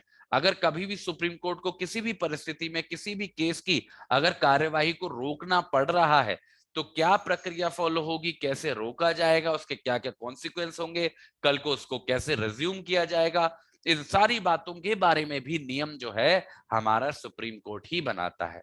अगला हमारा सुप्रीम कोर्ट जो है उसके पास रूल बनाने की पावर है, और वो जो रूल बनाने की पावर है वो ऐसी अपील के बारे में है जब वो किसी अपील को समरीली डिटरमाइन करता है। कल की क्लास में हम लोगों ने डिमार्केट किया था बच्चे दो कॉन्सेप्ट्स में सीपीसी के अंदर, जहां पे मैंने आपको बताया था कि जो अपील है भले ही वो डिसमिस हो रही हो, it can be of two types, जहां पे डिसमिसल सुनवाई के बाद हुआ है या फिर समरी डिसमिसल हुआ है। तो वो तो कॉन्टेक्स्ट था हमारे हाई कोर्ट का या लोअर कोर्ट्स का, पर यहाँ पे जो कॉन्टेक्स्ट है वो थोड़ा सा मिलता जुलता ही है। यहाँ पे सुप्रीम कोर्ट को पावर दी जा रही है कि वो अगर किसी भी अपील को समरी मैनर में डिटरमाइन कर रहा है, ठीक है, जिसको सुप्रीम कोर्ट को लग रहा है कि वो फ्रिवलस थी, वेक्सेशियस थी, मतलब जिसने भी वो हमारी अपील फाइल की थी उसमें कोई दम ही नहीं थी, केवल कोर्ट का समय बर्बाद किया गया है, केवल पार्टीज को थ्रेटन करने के लिए किया गया है, या केवल केस में देरी करने के लिए की गई है, तो ऐसी परिस्थिति में क्या क्या कर सकेगा सुप्रीम कोर्ट, उसके बारे में क्या क्या प्रक्रिया अपनाई जाएगी, उसके बारे में भी रूल जो है वो सुप्रीम कोर्ट ही बनाता है। तो कोई भी अपील जिसको समरीली डिटरमाइन कर रहा है supreme court, because it supreme court को लगता है कि वो फ्रिवलस है, वेक्शियस है, जिसका पर्पस केवल डिले करना है, तो उसके बारे में भी जो नियम बनाने की पावर है वो बच्चे सुप्रीम कोर्ट की ही है। और आखिरी, last but not the least, कि जो हमारे सुप्रीम कोर्ट है उसके पास पावर है रूल्स बनाने की, जो रूल्स होंगे किसी भी इंक्वायरी के प्रोसीजर के बारे में। और ये इंक्वायरी किसके अंदर होगी, कौन से आर्टिकल के अंदर होगी, ये होगी आर्टिकल 317 के क्लॉज 1 के अंदर। तो आर्टिकल 317 के अंदर, जो आर्टिकल 317 के क्लॉज 1 के अंदर जो भी बात बताई गई है, इंक्वायरी की जो पावर दी गई है, उसको कैसे किया जाएगा, उसमें क्या प्रक्रिया होगी, उसके बारे में भी जो रूल मेकिंग पावर है वो बच्चे हमारे सुप्रीम कोर्ट के ही पास है। फटाफट से देख लेते हैं हल्का सा बच्चे आर्टिकल 317, जिससे हमको थोड़ा सा कॉन्टेक्स्ट लग जाए। जल्दी से अपने स्टैट्यूट में बच्चे आर्टिकल 317 को निकालो, बड़ा जरूरी है, दिमाग में कॉन्टेक्स्ट का बनना बड़ा जरूरी है। ठीक है, जल्दी से देखो, मैं भी पहुंच रहा हूं फटाफट से। 317, यस, आर्टिकल 317 बात करता है removal and suspension of A member of a public service commission. Public service commission के किसी व्यक्ति को निकालना या फिर उसको सस्पेंड करना।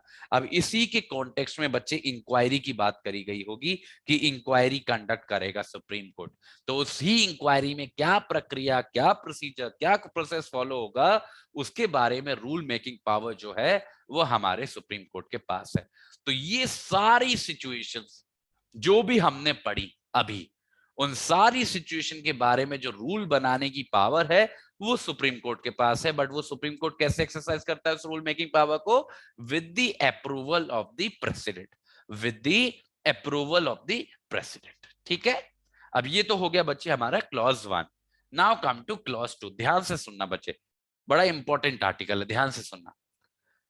जो प्रोविजन प्रोवाइज, अभी हम क्लॉज 3 के अंदर पढ़ेंगे, उसको तो बाद में पढ़ेंगे, अभी देख लेते हैं क्लॉज 2 क्या कहता है। क्लॉज 2 कहता है कि जो भी रूल्स हैं जो इस आर्टिकल के अंदर बनाए जा रहे हैं, वो रूल्स ये भी निर्धारित कर सकते हैं कि किसी भी केस की सुनवाई के लिए मिनिमम नंबर कितना होगा जजेस का। और इतना ही नहीं, कि जो सुप्रीम कोर्ट है वो ये भी रूल्स बना सकता है कि किसी भी सिंगल जज के, जो सुप्रीम कोर्ट का सिंगल जज है जो किसी केस की कार्रवाई सुन रहा है, उसकी क्या क्या पावर्स होंगी, और किसी भी डिवीजन कोर्ट की क्या क्या पावर्स होंगी। अब बच्चे देखो, ये वाला जो हमारा क्लॉज 2 है, इसको समझने के लिए आपको एक बात समझनी पड़ेगी। देखो बच्चे, जब हम लोअर कोर्ट की बात करते हैं, जैसे हम जब मजिस्ट्रेट कोर्ट की बात करते हैं, या सिविल जज की बात करते हैं, या फिर सेशन जज की बात करते हैं, डिस्ट्रिक्ट मजिस्ट्रेट की बात करते हैं, एडीजे की बात करते हैं, तो इतना कोई परेशानी नहीं आती, क्योंकि वो सारे सिंगल जजेस हैं। एक ही जज है जो केस की कार्रवाई करता है, सुनता है और अपना फैसला सुनाता है। तो कोई दिक्कत की बात नहीं है, कोई परेशानी की बात नहीं है। ये जो बेंच वाला फंडा है ना, बेंचेस वाला, ये शुरू होता है हाई कोर्ट से।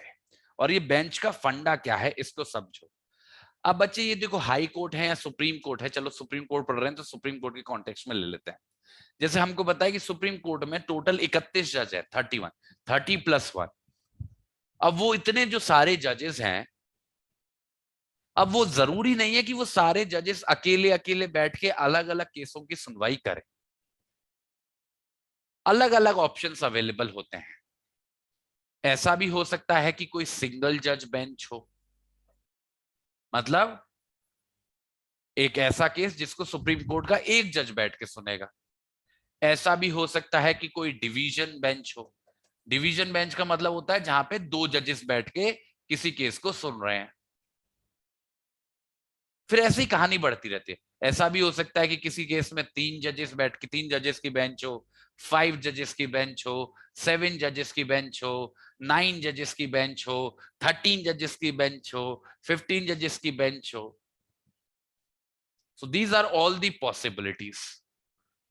अब ये निर्धारित कैसे किया जाता है कि किस केस को सिंगल जज सुनेगा, किस केस को डिवीजन बेंच सुनेगी, किस केस को 3 जज सुनेंगे, 5 सुनेंगे, 7 सुनेंगे, 9 सुनेंगे? Who determines that? This is the exact point जो हमारा क्लॉज 2 कह रहा है कि इसके बारे में नियम बनाने की जो पावर है वो सुप्रीम कोर्ट के ही पास है, और सुप्रीम कोर्ट ही निर्धारित करता है कि किस केस को कितने जजेस की बेंच डिसाइड करेगी। तो ये जो रूल मेकिंग पावर है बड़ी इंपॉर्टेंट पावर होती है। ठीक है, तो ये भी हमारे क्या कहते हैं सुप्रीम कोर्ट के पास ही है।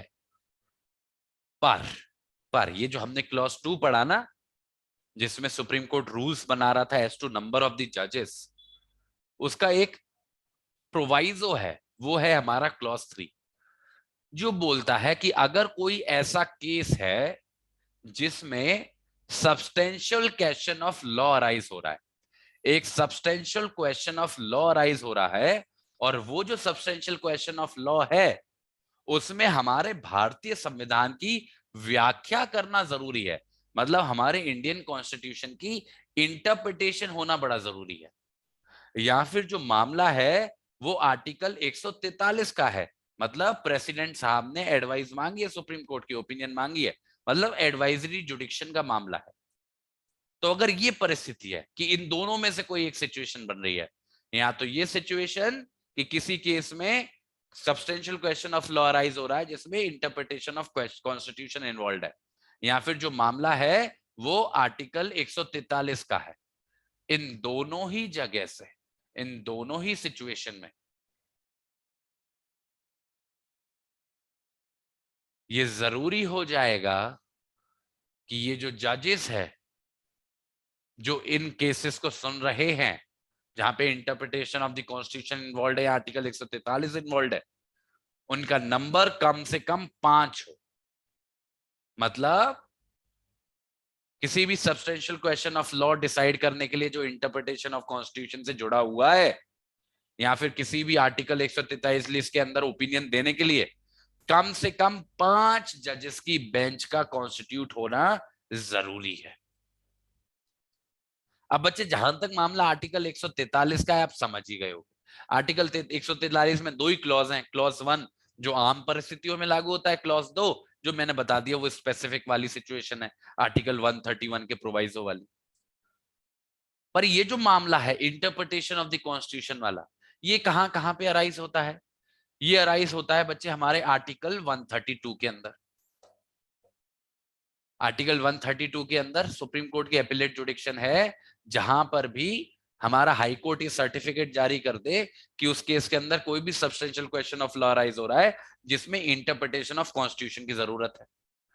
तो ये मामला या तो आर्टिकल 132 का हो सकता है, या फिर ये मामला आर्टिकल 133 का भी हो सकता है, क्योंकि आर्टिकल 133 के अंदर भले ही सिविल सिचुएशन है, सिविल केसेस इन्वॉल्व है, पर वहां पे भी हाई कोर्ट ऐसा सर्टिफिकेट जारी कर सकता है कि कोई भी substantial question of law rise हो रहा है जो इंटरप्रिटेशन ऑफ कॉन्स्टिट्यूशन इन्वॉल्व है जिसमें, या फिर कोई भी substantial question of law involve है जो जनरल इंपॉर्टेंस का है, जिसकी वजह से इंटरप्रिटेशन ऑफ कॉन्स्टिट्यूशन की जरूरत है। तो ऐसी परिस्थितियों में तो ये दोनों ही आर्टिकल्स कवर हो सकते हैं जहां पे इंटरप्रिटेशन ऑफ कॉन्स्टिट्यूशन की बात आए। तो ये जो पहला मामला है जहां पे 5 जजेस की बेंच का होना जरूरी है, या फिर ये जो आर्टिकल 143 का मामला है, ये परिस्थितियां लेके आते हैं। तो यहाँ पे 5 जजेस की बेंच का होना जरूरी है, और ये जो 5 जजेस की बेंच है इसको बच्चे कॉन्स्टिट्यूशनल बेंच भी बोल सकते हैं। कॉन्स्टिट्यूशनल बेंच क्यों बोल रहे हैं कॉन्स्टिट्यूशनल बेंच? इस वजह से, पहले वाले रीजन की वजह से, क्योंकि ये क्या कर रहे हैं, कॉन्स्टिट्यूशन की व्याख्या कर रहे हैं, इंटरप्रेट कर रहे हैं। ठीक है, तो हमेशा याद रखना, जब भी कोई भी ऐसा substantial question of law involve होगा जिसमें कॉन्स्टिट्यूशन की व्याख्या जरूरी होगी या आर्टिकल 143 का मामला होगा, वहां पे हमेशा कॉन्स्टिट्यूशनल बेंच बैठेगी, मतलब 5 जजेस होंगे। ठीक है, पर इसका एक प्रोवाइजो है। इसका प्रोवाइजो ये है कि मानो किसी भी कोर्ट में, किसी भी केस में जो कोर्ट है अपील को सुन रहा है, और वो जो अपील है वो आर्टिकल 132 की नहीं है। आर्टिकल 132 में तो सर्टिफिकेट में ही लिखा होता है कि भाई substantial question of law involve है जिसमें इंटरप्रिटेशन ऑफ कॉन्स्टिट्यूशन की जरूरत है। तो आर्टिकल 132 में तो कोई डाउट ही नहीं है कि यहाँ पे तो 5 जजेस की बेंच बैठेगी ही बैठेगी। ये जो प्रोवाइजो है ये बाकी के मामलों की बात कर रहा है। ये कह रहा है कि कोई भी अपील सुनी जा रही है जो अपील 132 के अंदर नहीं है, मानो 133 के अंदर है, 134 के अंदर है, 136 के अंदर है, और जिस कोर्ट के द्वारा, जिस बेंच के द्वारा वो अपील सुनी जा रही है, उस बेंच में 5 से कम जजेस हैं। तो ये जो 5 से कम जजेस सुन रहे थे इस अपील को, जो आर्टिकल 132 के अंदर नहीं थी, मानो डिवीजन बेंच थी या 3 जजेस की बेंच थी या सिंगल जज था, उसको कार्यवाही के दौरान लगा कि जिस अपील को मैं सुन रहा हूं भले ही वो 132 के अंदर नहीं है, पर उसमें ऐसा कोई भी सवाल उठ रहा है जो इंटरप्रिटेशन ऑफ कॉन्स्टिट्यूशन को जरूरी कर रहा है। मानो आर्टिकल 133, जैसे मैंने आर्टिकल 133 का एग्जांपल दिया आपको, कि वो केस आर्टिकल 133 का है जिसमें सर्टिफिकेट क्या कहता है कि substantial question of law of general importance arise हो रहा है। तो अपील सुन रहा था कोई कोर्ट जिसमें 2 जजेस बेंच थी या 3 जजेस बेंच थी। अपील को सुनते सुनते ऐसा लगा जजेस को कि ये है तो जनरल इंपॉर्टेंस का क्वेश्चन, पर इसके लिए कॉन्स्टिट्यूशन की व्याख्या करना भी जरूरी है। तो ऐसी सिचुएशन में ये जो कोर्ट है जिसमें 5 से कम जजेस बैठ के ऐसी अपील को सुन रहे हैं जहां पे उन्हें लगने लगा है कि कॉन्स्टिट्यूशन की व्याख्या की जरूरत होगी, तो ये कोर्ट की जिम्मेदारी हो जाएगी, इस 2 जज 3 जज या सिंगल जज की ये जिम्मेदारी हो जाएगी कि वो उस कार्रवाई को वहीं के वहीं रोक दे और उस सवाल को 5 जजेस की कॉन्स्टिट्यूशनल बेंच के पास भेज दे। और वो 5 जो सवाल है as to the interpretation of the constitution, जब वो 5 जजेस की बेंच उसको डिसाइड कर देगी तो उसको डिसाइड करके वापस उस जज के पास भेज देगी जिसने ऐसा करने के लिए बोला था। तो मानो 2 जजेस की बेंच है जो सुन रही थी ऐसी किसी अपील को जिसमें कॉन्स्टिट्यूशन से जुड़ा हुआ सवाल उठ गया, तो उस सवाल को, पूरे केस को नहीं बच्चे, उस सवाल को वो कॉन्स्टिट्यूशनल बेंच के पास भेज देगी और कॉन्स्टिट्यूशनल बेंच उसको डिसाइड करके वापस उस जज के पास भेज देगी और उसी ओपिनियन के हिसाब से जो कोर्ट है, वो जो जज है, वो उसको डिसाइड कर देगा। तो कहने का मतलब है कि कोई भी संविधान से जुड़ा हुआ सवाल, मतलब संविधान की व्याख्या से जुड़ा हुआ सवाल डिसाइड नहीं किया जा सकता किसी भी बेंच के द्वारा जिसमें जजेस का जो नंबर है वो बच्चे 5 से कम है। That is the simple rule. इसके अलावा कौन सी परिस्थिति है? आर्टिकल 143 की। तो मैंने ये क्यों कहा कि ये हमारा जो क्लॉज 3 है ये प्रोवाइजो है क्लॉज 2 का, क्योंकि क्लॉज 2 के अंदर पावर दी गई है सुप्रीम कोर्ट को कि वो भाई रूल बना सकता है कि कौन सा केस कितने जजेस के पास जाएगा। पर क्लॉज 3 के अंदर कॉन्स्टिट्यूशन में ऐसा लिखा हुआ है, वो सुप्रीम कोर्ट की पावर नहीं है। कॉन्स्टिट्यूशन में लिखा है कि कॉन्स्टिट्यूशनल मैटर्स में और आर्टिकल 143 की स्थिति में कम से कम 5 जजेस होना जरूरी है। ठीक है, कम टू क्लॉज नंबर 4। ये कहता है कि कोई भी जजमेंट डिलीवर नहीं करी जाएगी सुप्रीम कोर्ट के द्वारा जब तक कि ओपन कोर्ट ना हो, और ऐसे ही कोई भी ओपिनियन नहीं दिया जाएगा, मतलब कोई भी रिपोर्ट नहीं भेजी जाएगी आर्टिकल 143 के अंदर जब तक कि वो जो ओपिनियन है वो ओपन कोर्ट में डिलीवर ना किया गया हो। ये तो बच्चे हमने कल भी पढ़ा था सीपीसी के अंदर ओपन कोर्ट का कॉन्सेप्ट।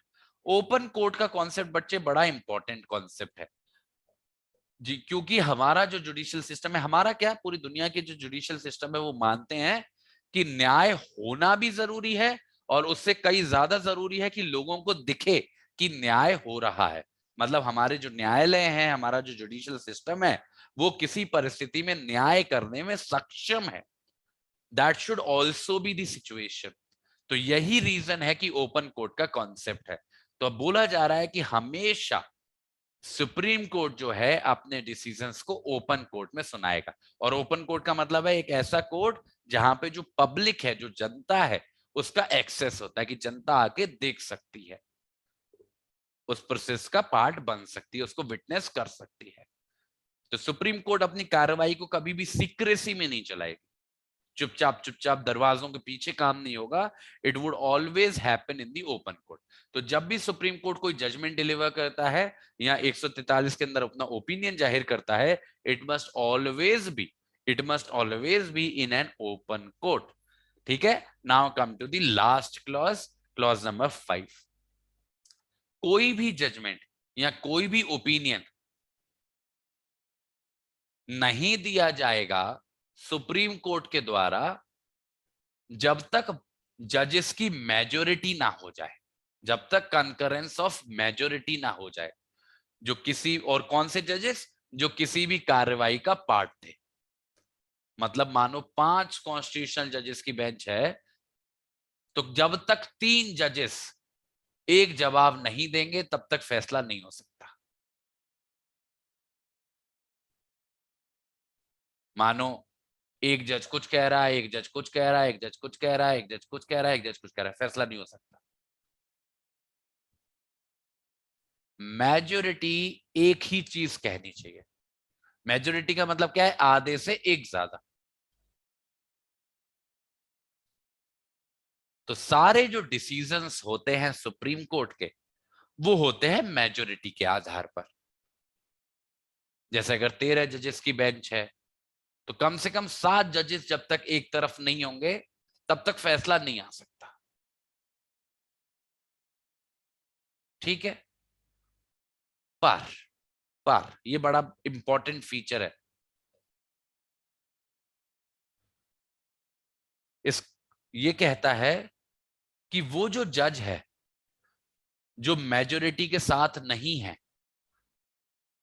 उस जज के पास या उन जजेस के पास ये पावर होगी कि वो अपना डिसेंटिंग जजमेंट और ओपिनियन दे सकेंगे।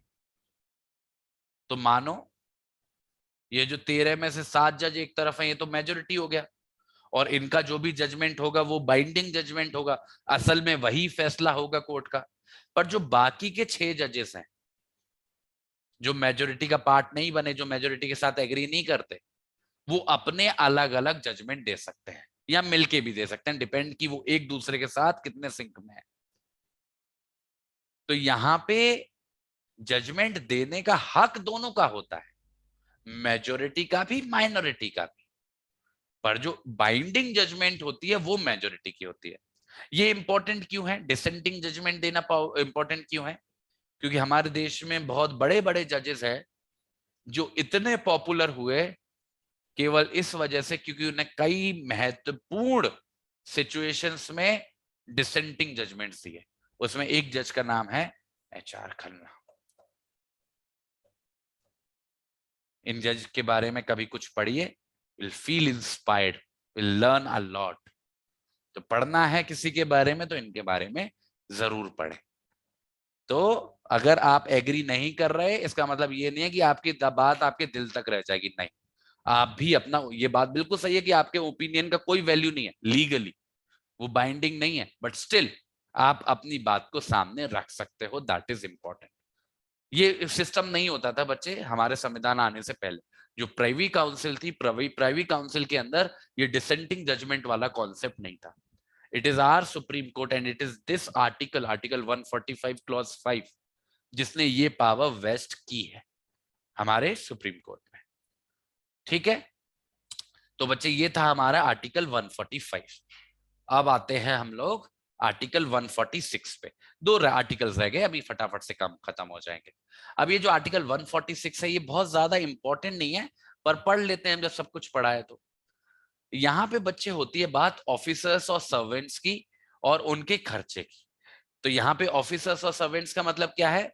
वो लोग जो कोर्ट में काम करते हैं, मतलब वकील नहीं या फिर जज नहीं, जो बाकी के लोग हैं, बाकी का जो स्टाफ है, उसकी बात हो रही है। तो कोर्ट के जो भी ऑफिसर्स हैं, जो भी सर्वेंट्स हैं हमारे सुप्रीम कोर्ट के, उनका जो अपॉइंटमेंट होता है वो चीफ जस्टिस ऑफ इंडिया करता है। क्योंकि जो चीफ जस्टिस ऑफ इंडिया वो लीडर हैं सुप्रीम कोर्ट के, तो वो ही अपॉइंट करते हैं हमारे सुप्रीम कोर्ट के ऑफिसर्स को और उनके सर्वेंट्स को।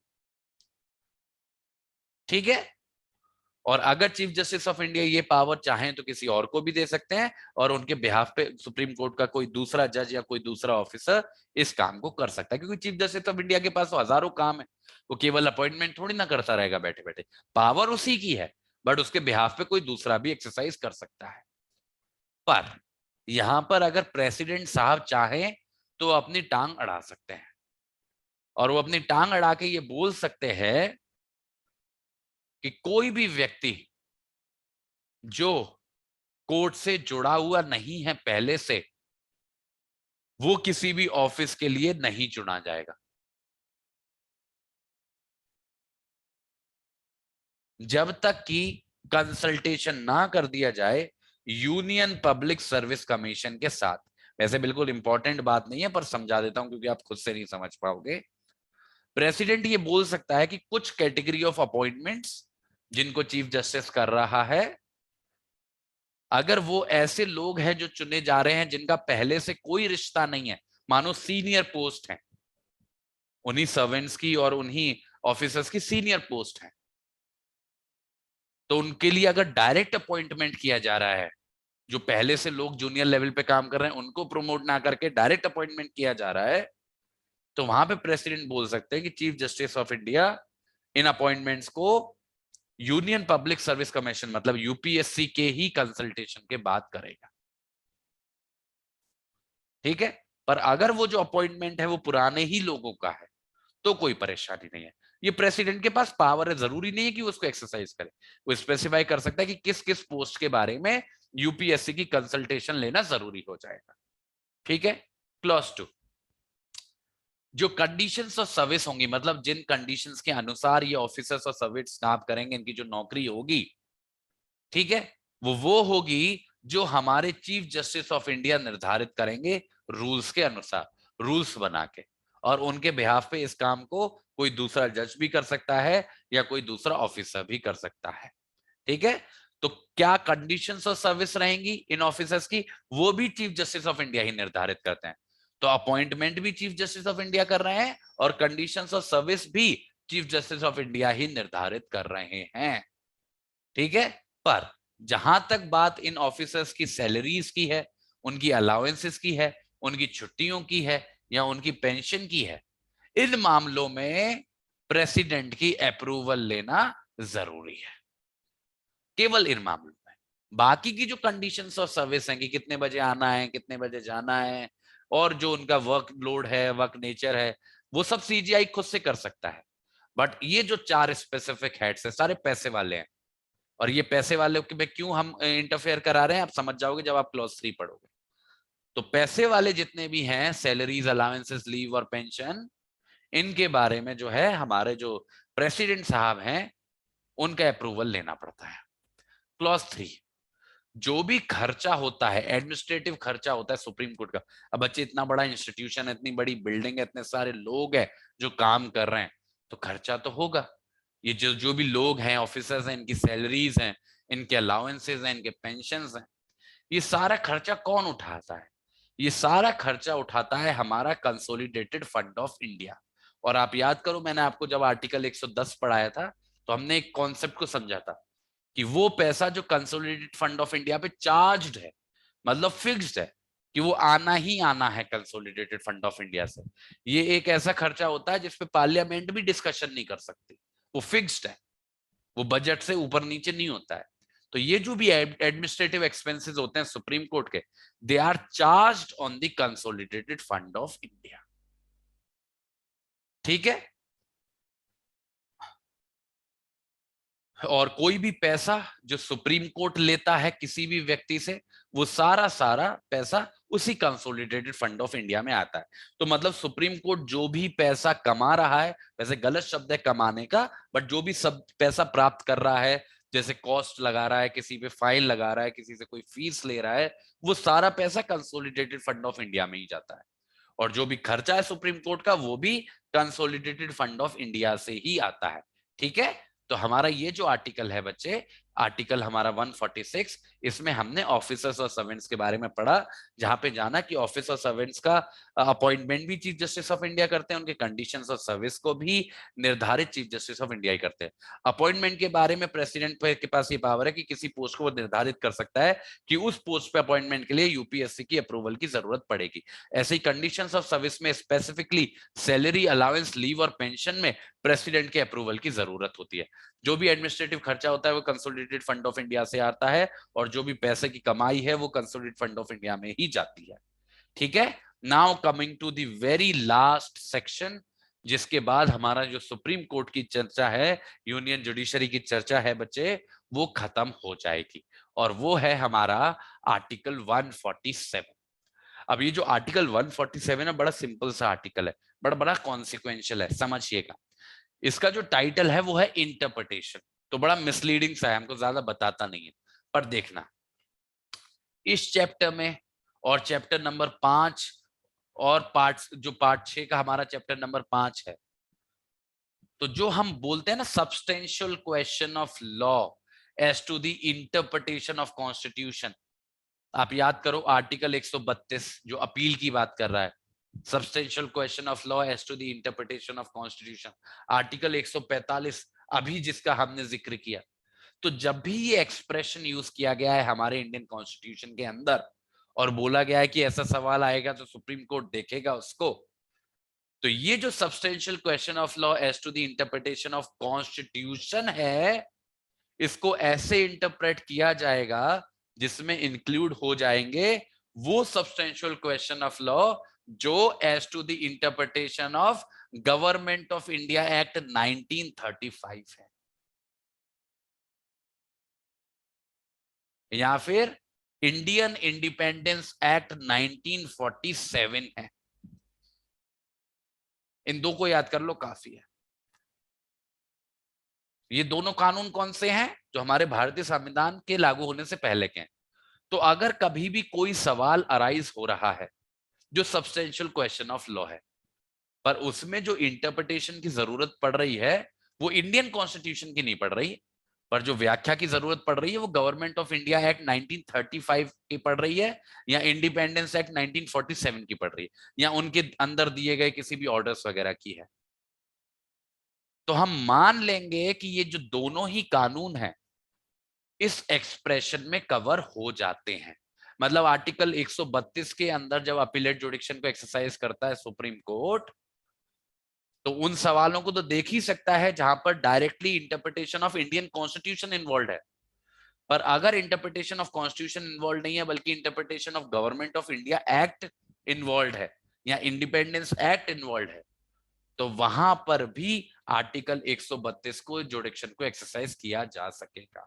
तो कहने का मतलब है हमारे भारतीय संविधान में जब भी लिखा हुआ है substantial question of law as to the interpretation of constitution, so this term constitution includes the government of India act 1935, जिसपे मोटे तौर पर हमारा भारतीय संविधान आधारित है, और इंडिपेंडेंस एक्ट 1947 जिसके थ्रू हमको आजादी मिली थी। तो आप इस बात को हमेशा याद रखिएगा। With this बच्चे we are formally and finally done with the union judiciary वाला कंपोनेंट। बहुत इंपॉर्टेंट कंपोनेंट हमने कवर कर लिया है।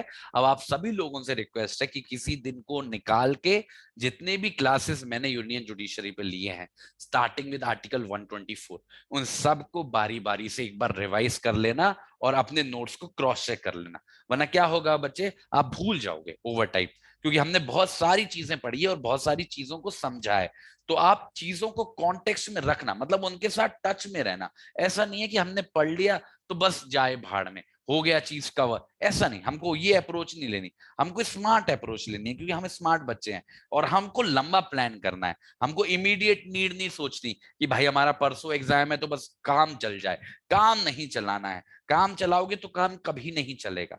तो बच्चे ये पूरी जो चर्चा हमने आर्टिकल 124 से शुरू की थी, और वो जो पूरी चर्चा जो हमने आज आर्टिकल 147 पे खत्म की है, उसको आप सभी लोग प्रॉमिस करो मेरे को एक बार कम से कम रिवाइज जरूर करोगे, ठीक है। अब इस क्लास के बाद जो बच्चे हमारी अगली क्लास होगी उसके अंदर हम चैप्टर नंबर 5 को कवर करेंगे, जिसके अंदर हम कंट्रोलर एंड ऑडिटर जनरल को पढ़ेंगे। तो बच्चे तब तक के लिए आप मेंटली प्रिपेयर हो जाइए और यूनियन जुडिशरी को पूरी तरीके से कंप्लीट कर लीजिए। जल्दी मैं आपको मिलूंगा और कंट्रोलर जनरल वाला आपको चैप्टर पढ़ाऊंगा और अच्छे से समझाऊंगा, ठीक है। चलिए, thank you so much, I will see you very soon, bye bye.